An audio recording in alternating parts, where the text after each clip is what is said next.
Hello, everybody, and welcome to What Does the Data Tell You? This is the show that I run every other Wednesday, which is wrapped around by my midweek marketing mix.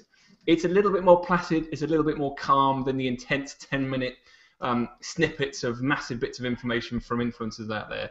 And what I have a particular passion for is the analytical world of social media, digital marketing, and so on and so forth, because there was a gentleman by the name of Peter Drucker, who was a very, very influential management accountant, management consultant for many, many years previous, who came up with the term, if you can't measure it, you can't manage it. And I live by that, to be honest, in a lot of what I do, because there's no point putting all the effort into the blog posts that we do, the tweets that we put out, the Google Plus posts that we have, the Hangouts that we bring on, unless we know how successful they are, what their reach is, what their amplification is, and so on and so forth. So we've put this show on purely to try to help you understand a little bit more about what is going on out there in the data analytics world, bringing together companies that I either work with personally or look to work with, or I think are pretty good at what they do, and invite them to talk about the platforms and specifically talk about relevant case studies where in doing so you're able to pull in examples of how the actual data can work and how you can understand their platform a little bit more. So today I've invited Kevin Shively from Simply Measured. And Kevin, why don't you just go ahead and just say hi and introduce you guys, Simply Measured, and what you all do. Hey guys, I'm Kevin Shively. I work for Simply Measured. We're an analytics company based out of Seattle, Washington, over in the States. We work with 9 major social networks to help our clients, mainly enterprise brands and agencies, focus on how to understand what they're doing and what their audience is talking about and who their audience is, and then use that information to build better, more interesting, more compelling social campaigns. I'm a senior marketing manager on the content team. So what I do mostly is edit and manage our blog, which focuses a lot on case studies, and one of the reasons you asked me here today. But we also put together a lot of industry-wide network studies and white papers and guides and things of that nature that talk about specific social media tactics and how community managers and social media managers and brand managers can use their analysis to build really, really insightful understandings of what they're doing across their social channels. Lovely, thanks, Kevin. And firstly, apologies for calling you Shively. No worries, happens all the time. It's like chive. I think Chively. Shively. There we go. It actually just brushes over at this point because it happens so often. It's terrible. But I'll tell you what, it's quite good. I mean, we've got a couple of comments already coming in from the stream beforehand. I mean, Cara put this out, which is, she's looking forward to seeing you guys and where you feel the future of data analysis is heading, which is that we'll come on to later on. Michelle, thanks for your comment. It's a rather long one. I can't go into all the details here, but it's just started business. How can we use this to sort of help from a startup's perspective? So we'll touch on that later, Michelle. Thanks for that. And I also love the fact that, so that's all in the Google Plus event comment feed. If you want to just stick any questions you have for me or for Kevin throughout this entire show, which we hope to be about 30 minutes, just pop them in there and we'll come to it. Alternatively, if you're on Twitter and you're watching this somewhere out there in the random ether, do use the hashtag DataShow, which with its rather generic title, I love the fact that I've picked up on this tweet, which I have absolutely no idea in the world what that's all about. So we'll try and bring something to click on that Instagram picture. Yeah, I don't dare pick on it. If I don't understand it, I don't want to pick on it because it could be rather embarrassing. But let's talk about Simply Measured for a minute. I mean, I think you guys started in Seattle. I think you've now grown up to over 100 people, full-time employees. And what I love, I read the story about it, and you guys, you started, the business started as a term. It wasn't Simply Measured at the time. It was called Untitled Startup. It was. Our 3 founders knew they wanted to create something that helped, at that point, focus more on PR efforts, and then it expanded a little bit into digital marketing and social media. They were all really active on Twitter and early adopters, so it just kind of evolved from there, but they weren't sure what they wanted to do, and it's kind of a fun origin story. I love that. I just think, I tell you what, guys, let's go for some series funding, right? And we're going to go there and we're going to say to everybody that we haven't got a name yet. We're just called Untitled Startup. What a way. I wish Somehow it worked. Oh man. Well, anyway, look. So at the end of the day, I think you just got what $20 million of Series C funding at the start of this year. So it sort of shows you the weight of where this data analytics world is going. Mm-hmm. So let's get into the nitty gritty. This is about data, and that's the whole point of this. So we were going to talk a little bit about the World Cup, if I'm understanding correctly, Kevin. So what have you got for us? I think we're going to start with Twitter. So have you got anything that you can share about how the big brands have used Twitter through the World Cup? Yeah, definitely. So I think, to me, one of the most interesting ones that we've seen is Coca-Cola, who's a big sponsor of the World Cup. And they started months ago by branding all of their social channels with banner images and content that's focused on building the World Cup up, getting people hyped for that, and letting them know that Coca-Cola is a big part of that presence. And that happened across all of their social networks. And they engaged influencers. There are tweets from people like Ryan Seacrest from months before the World Cup, showcasing the Happiness Flag campaign, which was Coca-Cola's big build-up to that. It was kind of a unity campaign, but also helping promote. You can see in every single piece of content or picture that they posted the Brazil logo and the World Cup banner with Coca-Cola bottles in it. So they're really trying to hammer home the fact that they are involved in this and that they're partners with World Cup. Cool. Okay, so I think you're going to screen share a report for us. Is that right? And by the way, did you see the Brazil match last night? I did. I missed the first half because I was in a meeting, so I didn't see the majority of the Germany routing, as it were. Man, I'll tell you what, it was embarrassing. I felt so awkward for the entire audience, and I was almost going to turn it off. It was that bad. Yeah. Oh, every time they showed the crowd, they just looked stunned.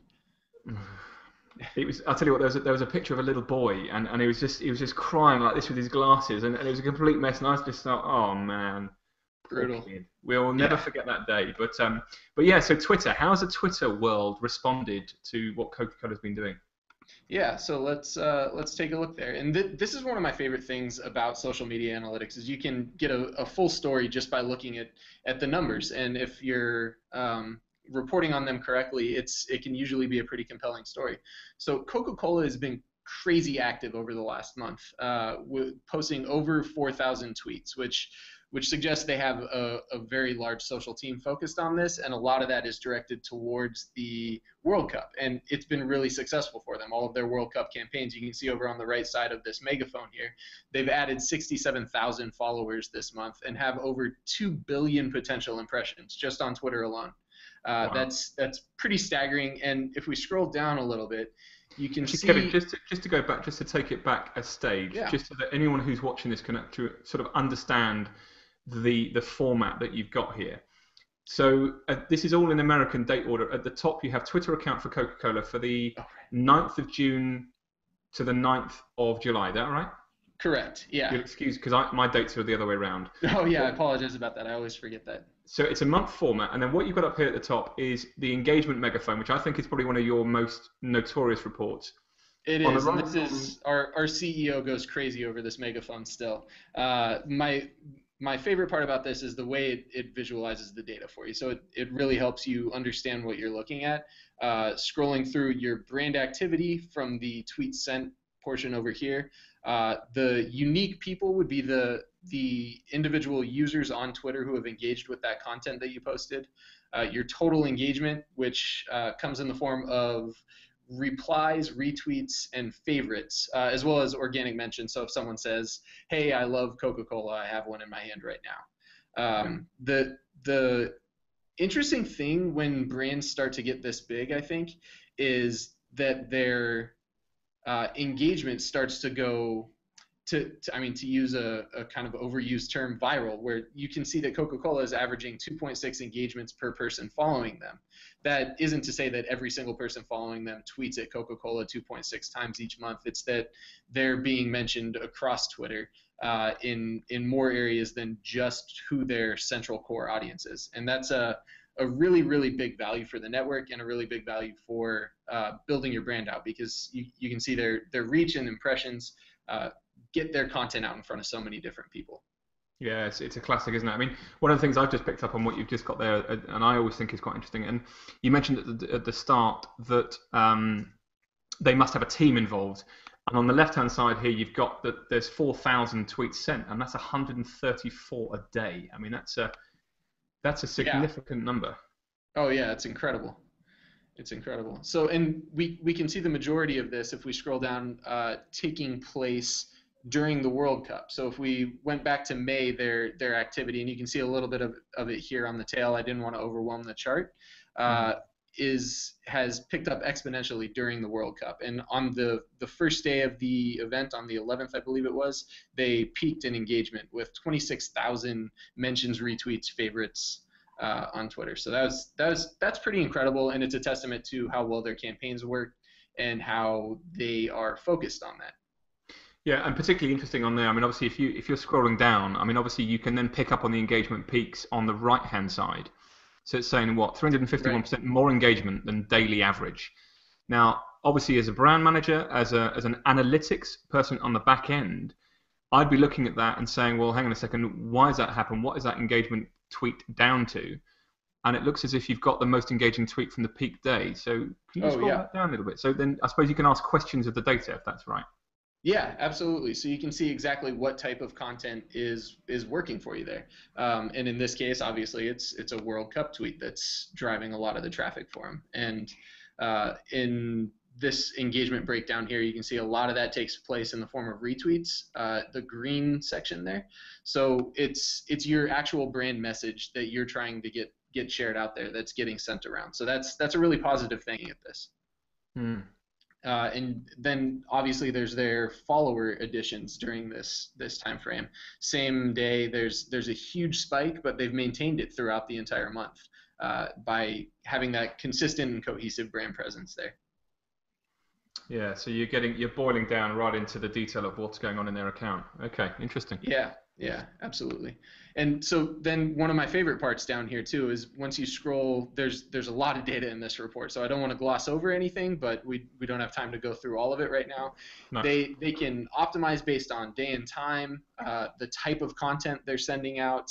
You know, photos obviously are doing really well for them. They're averaging 64 engagements per tweet when they post photos. So if I'm Coca-Cola, that's something I definitely want to focus on. Actually, just to pick up on that for a second, this is one of the reports. So for those who are watching, I mean, I use Simply Measured quite a lot for some of the client accounts that I run, because I find it's particularly good to help people understand what the amplification, what the reach, and actually what their content is doing for them. And that screenshot you just did then for a second, Kevin, if you could just pop back to that graph about the photos and everything. This is one of the ones that I share a lot with my clients to say, look, because a lot of people think, oh, we've heard that photos are the most engaging content on Facebook, and then normal tweets, and they forget the videos and the links. Yeah. And this one graph for me encapsulates a lot of communication that I have back to the companies that I work with and say, well, you're right, but look. And the blue point on this is talking about the engagement per tweet, which I think is particularly interesting. And yes, Christ, photos are the most engaging content that you're producing. And yet I'm talking to my clients and saying, but look, if you look at the normal tweets that you're sending out, which could just be general status updates, if I'm correct.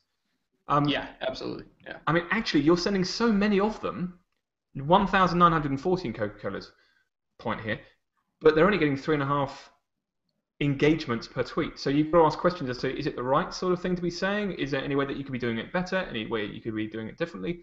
So it's just another way for me that I look at and saying, well, the data is never going to answer the questions, but it will make you ask more. And I think that's always very, very pertinent for a lot of the companies that we work with. So yeah, I always think that's a great graph to show. Yeah, absolutely. And kind of to piggyback on that point, I think one of the most interesting things about this is that you think about the types of engagement that are happening on those posts, right? So links and videos are going to require a deeper level of engagement than a normal tweet that doesn't have a single link or piece of content in it. It's a completely different strategy, and it seems to be working well for them. They're focusing on it a little bit. Lovely. And this one you're just scrolling down to most engaged users, most followed users by CloudScore. Yeah. This is another one I use an awful lot as well. It's great for planning, I don't know, tweets where you're engaging with the most, the most frequent engagers or the most followed, and we just say, look, thanks for engaging with us, really appreciate it last week, and so on and so forth. But yeah, this is a great. I mean, you can see Will.i.am is their most followed user that they're engaging with, but they've got a lot of media outlets here: ESPN, BET, Adweek. It's a great chart, and we see a lot of customers using this when they're trying to plan a new campaign. So which influencers have we worked with in the past? Which networks have we worked in with the past, and are mentioning us organically that we can leverage for this new campaign that we have coming up? It makes me wonder when I look at this, how many of those users there. You mentioned at the front that they got Ryan Seacrest to tweet for them. I just wonder how many of those guys are that most followed users and the top users by clout scores that they'd actually paid to be a sort of a brand evangelist for them. Yeah, absolutely, and I think that happens more often than not. It's becoming more and more of a commonplace tactic that I've noticed with a lot of our customers and clients and just people that I talk to on a daily basis are they understand the importance of content coming from a specific individual as opposed to their brand handle. So they're really focused on leveraging those relationships in any way that they can. And I think just from a general perspective as well, talking to normal companies, because what we try to like to do is when we're seeing a lot of people are engaging, we've got very influential followers, or we've got people with an awful, like a large clout score off the back of it. We like to say to these companies, look, get involved in conversations with these people. Cement this relationship that you have, because it may be week in, week out, they're not engaged users, but use that report to find the influencers of your brand and who are evangelizing about your products and get into conversation with them more often. And it's to their great benefit. So it's an example of how to use data to the company's benefit, in my mind. Yeah, absolutely. I was actually working with someone recently to help identify some of that for one of their clients. And one of the things we did is I identified these most followed or most engaged or top clout score users, and then we zeroed in on those specific users and the keywords that they were using within their tweets. So one of the my favorite parts about our reports, and not to get salesy here, but is that you can download it to Excel and kind of segment in that way. I think having that kind of granular aspect where you can play around with things is really important. In Coca-Cola's case here, obviously the World Cup is dominating a lot of the conversation with their brand right now. But this, I mean, again, that top keyword report that you've just shown on there. Sorry, I'm just going to blue box you again so people can see it. The importance of this, again, from a brand statistical analysis perspective, is that if you are a brand who is using a hashtag to promote the content that you're doing, a film that you're releasing, or a product that you're putting into, it means that you can track how many people are using those keywords in this report, right? That's fair to say. Yeah, absolutely. Absolutely. So this specific one, you can see that 79,000 people mentioning the Coca-Cola handle are also mentioning the hashtag World Cup. Yeah, absolutely. Absolutely. Yeah, it's a great point, that. So, and not to harp too much on Twitter or focus too much on Twitter here, but I did just want to show one more thing down here. As I was looking through Coca-Cola's report for this, I was looking at their top tweets, and this is to me, because I love digging through the weeds and being in the middle of the data and the analysis, my favorite part. You can click on these individual tweets and see exactly what they're talking about. But Coca-Cola has really spent all of their time over the last month focused on the World Cup. I think they've realized that enough of their audience is interested in that they don't have to worry about overwhelming with that type of content. And it's and I tell you, I'm going to do a really professional link. So I hope you're ready for this, Kevin, because I like this. It seems that Coca-Cola have done some amazing work on the visual side. So how are they doing on? Because I think you do Instagram. How are they doing on Instagram? I presume that they're following on the visual aspect of their marketing into the Instagram space and things like that.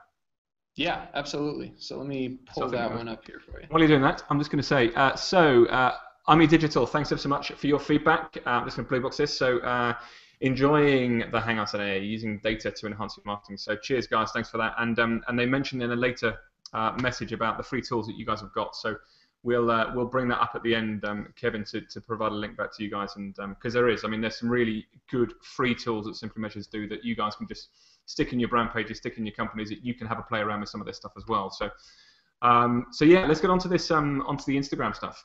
Yeah, absolutely. So this is a report from last month, right before the World Cup started, and we plan on doing a period-over-period analysis once the games are done, so we can compare that. But I love Instagram. It's one of my favorite channels. The visual component and the different creative ways that brands can use it are really compelling to me. We just saw that I think it's IKEA has found a way to use Instagram to build a full website and catalog. So it's a really creative space where brands are willing to experiment with things, and I think Coca-Cola has found some really good success there. In the previous month before the game started, they had posted 15 times during the month, but that racked up over 100,000 engagements, which on Instagram are likes and comments. And I think that's a really compelling reason to use the network. Is the singular functionality of the photo sharing app lets you scroll through individual pictures, but you have a captivated audience for that brief second when your image is there. So if you can post something creative enough, they are going to stick with it and take a look at it and engage with it.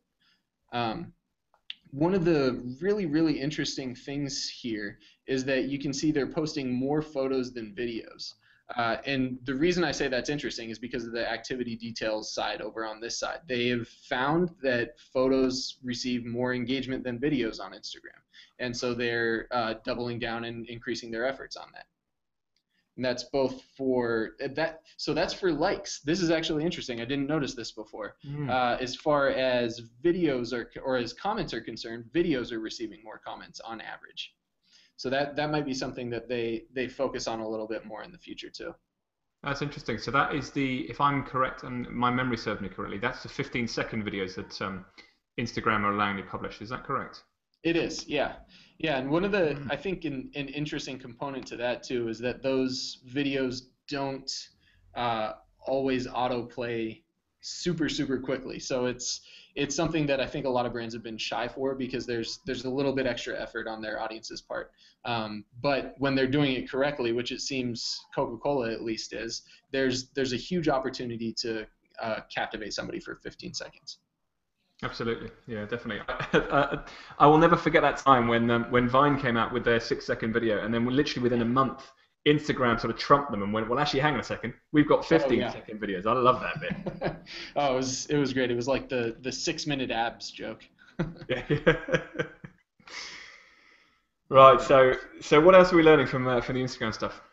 So the Instagram report, you would think with a network like Instagram where there's it's so simple and so streamlined that there isn't a lot that you can pull out of that. But there's some really cool stuff. So you can share video or photos and videos on Facebook and Twitter. So we have a chart that focuses on that, and it looks like that's something that Coca-Cola is really enabling, especially on their Facebook page. They're sharing their Instagram content over there, and it's seeing relatively good engagement for what we've seen compared to other brands there.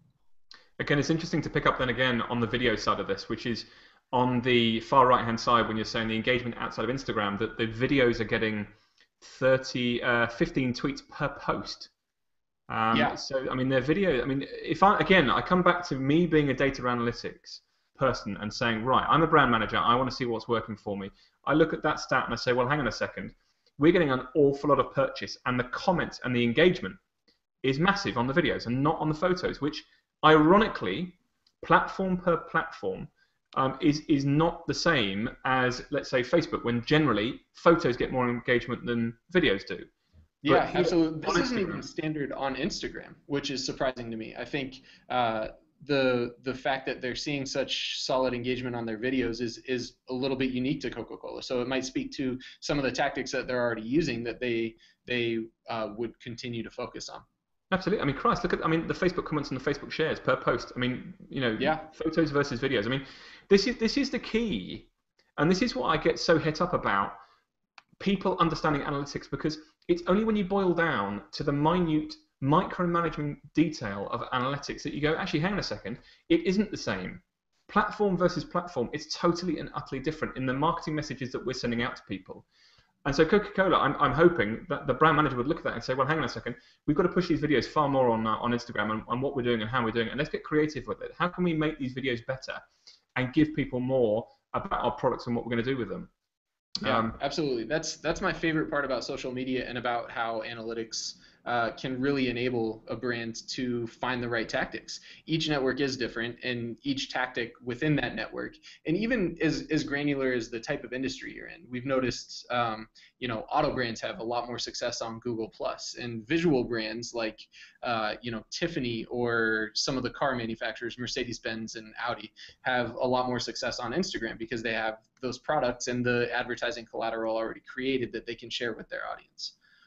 Coca-Cola, as a consumer brand, has the opportunity to kind of balance between the two and find their own niche within each network. It's kind of a fun place to be. I love the way you say niche. I love that. We sound so British when we say it's a niche. A niche. I like that better though. Sounds a lot classier that way.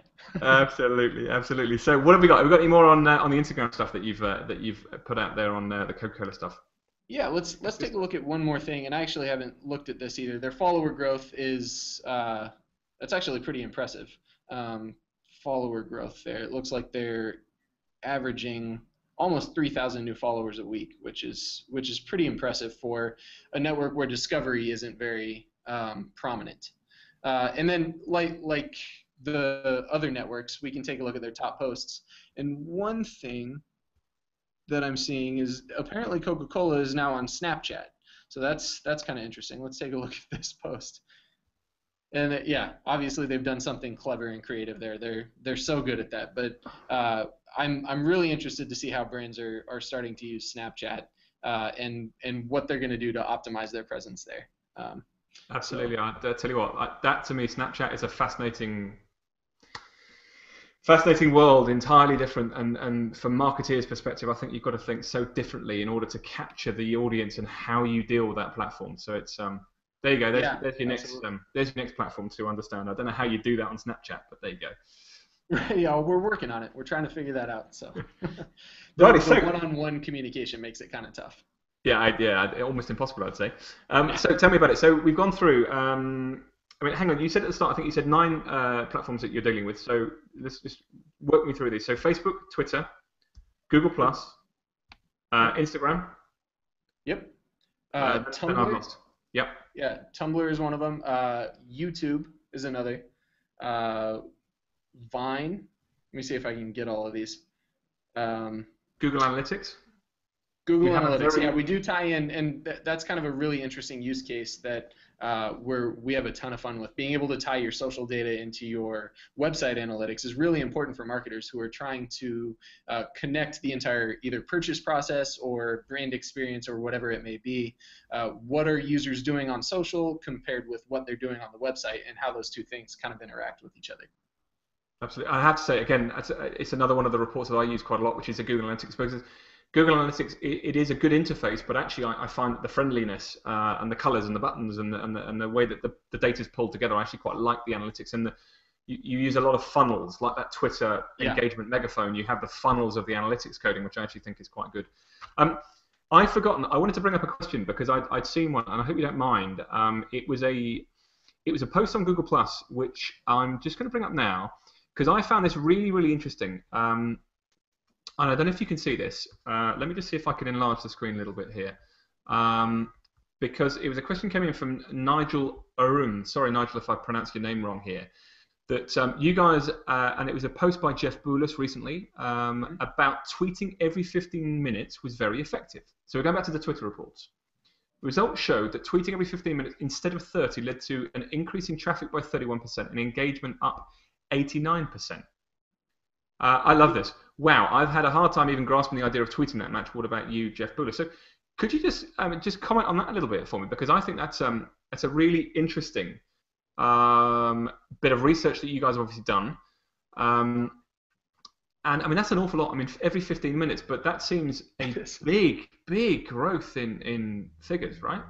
It is, yeah. So this is actually a test that our community manager Jade Furubayashi had done, and Jade she's fresh out of college, but she's so analytics savvy that it's pretty incredible some of the things that she's able to do with with Simply Measured reports, but just in Excel or Google Analytics in general. So what she wanted to see was her own posting cadence, and she was thinking about it internally for what her tactics would be, whether or not she should be posting once an hour, once every 30 minutes, or once every 15 minutes. And so she ran, I think it was 2-month-long segments against each other, and found that the weighing factors for tweeting every 15 minutes, things like audience gain or loss, attrition and things like that, engagement overall, it made more sense for her to tweet every 15 minutes than it did every 30 minutes. And I want to stress that this is something anybody can do with their own accounts and something that they should do. Don't just take our word for it. Our audience is comprised of social media marketers, so they're kind of apt to having data and info and tweets and things bombarding them in the face all day anyway. Not everybody's social audience is going to be the same way. So it's something you can analyze on your own. And she actually wrote a really good blog post about it. If you're interested in checking that out and how she did it and what you can do, you can find us on Twitter at Simply Measured, and she manages that channel, so she'll love to talk to you about that. I know she went back and forth with Jeff Bullis about that a few times as well too. Okay, well, I'll tell you what I'm just going to do. For those of us who, for those of you who are watching this in the comments section, what I'm just doing is I'm posting that link, which is a post from Nigel Orom, and if you want to have a little read of that, then you can. I think it's a really interesting look at what Jeff has put out there in terms of a bit of research and discussions around it as well. So I will put that out in a couple of seconds. So, okay, look, Kevin, as is often the case, and I hate this because I start talking so much and it enthuses me so much that I seem to forget the 30-minute thing that I put on here. And we're already on 32 minutes. Look, I think you've got one more example of a report that you've pulled out on a more of a niche network platform. What have you got for us? And let's see what you got. Yeah, so let's take a look at the Tumblr report here. So one of the interesting things about this is Tumblr has some metrics that are only available if it's your account. So follower count and audience analysis and things like that are available, but not publicly. So I don't have that here on Coca-Cola, but this is a really exciting network to me because some of the engagement that happens on Tumblr is like nothing we've ever seen before. There's a feature on Tumblr called reblogs, which is basically the same thing as a retweet or a share would be on Facebook. And one of the things that we found by doing some of our industry-wide analysis is taking a look at when those reblogs are happening. And for the most part, I think it was close to, I want to say 35% of reblogs happen after 30 days. So when you think about the social space, when you think about the social space where on Twitter specifically, the average shelf life of a tweet is what, 6 minutes, 30 seconds? I'm not sure exactly what it is before new content is kind of pushing it out of the way. The amplification and the ability to have content live a long time on Tumblr is really impressive. You can see for Coca-Cola, this is actually only over the last week, but they've posted 3 times and have 11,000 reblogs. They've engaged with 11,000 unique people, and the lifetime notes is actually over the duration of their account there, but notes are basically comments on Tumblr, which aren't always as prominent as they are on some other networks, but you can see even here they have over 9,000 notes per post. And Marissa Mayer, who owns Yahoo, or who's the CEO of Yahoo, who owns Tumblr, has made a really, really strong focus on storytelling on Tumblr, which you can see Coca-Cola's tagline is "Where happiness lives online," and they've really committed to that story. Tumblr is committed to enabling brands who tell compelling and cohesive stories like that, and it's reflected in their success, I think. Which I think is clever again. I mean, bringing it back onto the sort of the branding side. If I remember correctly from the Twitter report that you ran, one of the key hashtags, or the second highest, was the word happiness, and I can't remember what it was on the end of that. So it's obviously a campaign, like you said at the start, it's a coordinated campaign across networks, which, again, coming back onto the analytics side, you are able then to track the keyword, you're able to track the networks, you're able to track the platforms and go, how is it performing on each of the networks that we're looking at? So that's clever. It's clever, isn't it? I mean, I wish I was as clever as these guys. I know. Well, and they've clearly dedicated a lot to the World Cup, but each of their campaigns that we've taken a look at, I've been here 2 years now, and every time I've looked at Coca-Cola, they're doing something that really brings all of their social profiles and their entire presence together. And they do a lot of user-generated content, working with their audience, getting people involved. And for a consumer brand like them, who's all about brand recognition, that's a really smart way to go about things. Absolutely. So I don't want to overpromise and underdeliver to the people that are watching, and I've said it's only going to be a half-an-hour show. So what else have we got on that Tumblr report, which you think is pretty cool that Coca-Cola have done over the last few weeks or so, Kevin? Is there anything on there which is of interest? One of the cool things about Tumblr, and they've only posted photos here, so that's important to note as well, but is that it'll break down the types of posts based on, what do we have here, 7 different types, and that's really compelling to me. I think it's important to know what you're doing and what type of content works. So content analysis on Tumblr is really enabled. You have the reblog longevity, and since there were only 3 posts, and this is only a week-long post, it's not a very fleshed out chart, but you can even see that 94% of them happened 2 days later. So it's some type of amplification that led to that. So somebody else retweeting it or reblogging it that had have you got the screen share, Kevin? It's just skipped off the screen share. Oh, sorry about that. No, that's all right. Don't worry. And just while you're doing that, what I'm hoping we're able to do, and this is obviously on your permission, Kevin, obviously, is I think you have links to these reports. Are they available for people to look at afterwards if they want to spend more time looking at it? Yeah, some of them are. We have, if you go to simplymeasured.com/freebies, there's a full collection of free reports that anybody can download and use, and they're mainly account-specific reports that on all the different networks. But specifically this one about the Coca-Cola one. Oh, definitely. Yeah, I can post these. I will post these on our blog today. So if you go to simplymeasured.com/blog, I will have a full snapshot of Coca-Cola there for you. Yeah, great. So I see what you mean. So they've posted 3 photos, basically. Yeah. And so this, obviously, that's all they've posted, but this chart shows you some different types of content that you're posting and some of the value there. So it also will help you break down some qualitative analysis on what's working the best. And then this is what I was talking about for longevity. Since it's all relatively new content, there's not going to be a ton here, but 94% after 2 days, which is even that is a compelling reason. No, absolutely, and I couldn't agree more. It's one of the things I wanted to bring on here because you actually touched on it earlier on.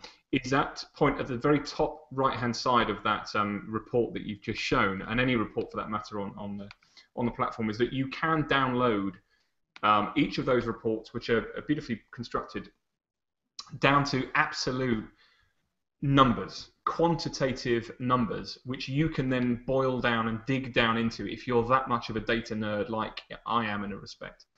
And you can start to see what people have tweeted, when they've tweeted it, what times, which accounts, which countries, and you can absolutely go as deep as you could care to. And it's what I said in the overview at the start, the 30-second introduction to this Hangout, which is there's almost too much information. To a lot of the clients that I work with, and this is a little bit of advice, is I often have to remove half of the graphs from the Simply Measured stuff. And put it into a different report entirely to then provide to clients and say, this is my interpretation of this graph, and this is my interpretation of this data, and almost reconstruct it, because there is so much in there. And this is where we have to be a little bit careful from the data analytics stuff, because we may be analytics nerds in one respect, but we're still marketers, and it's our job to interpret that data, construct it and reconstruct it for the client, and break it down to what that actually means. Just showing a pie chart of beautiful animated information, which to us might mean something, to the people that we're dealing with, it doesn't mean an awful lot. And so I bring back the quote at the start from Peter Drucker, which is, if you can't measure it, you can't manage it. It's our job as data analysts to measure it, and help. This is where I put the difference in. Help our clients manage it, because just giving them a bunch of data doesn't mean anything to anybody. So I'm now going to get off my soapbox for a little bit. But look, I'm not going to spend an awful lot more time. I want to bring back Michelle's question right at the start, which is thanks for the invite. We'll be watching to learn as much as possible. I'm helping my husband with getting his just started business, literally no clients, and building a website now, a social media presence. How can we use this to help us from the startup? That's just missing on the end there. Gotcha. Michelle, what I just want to put, and I'm sure Kevin, you'll have an opinion on this. What I would personally do on this situation is I would use reports that these guys have, and I'm sure there are others, who look at monitoring of keywords. Look at if your husband's business is in a particular area or is selling a particular product or a service, is find the keywords that are relevant to that business or service and search for them.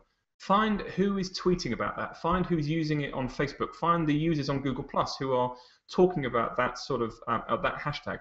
Start engaging with them and start amplifying and sharing content, liking, retweeting, and engaging with the audience that at the moment are bigger than what you are, and start getting noticed and start to be the disruptor in that field. And slowly but surely you will build that brand around those other people where you can start to differentiate yourself from them as well.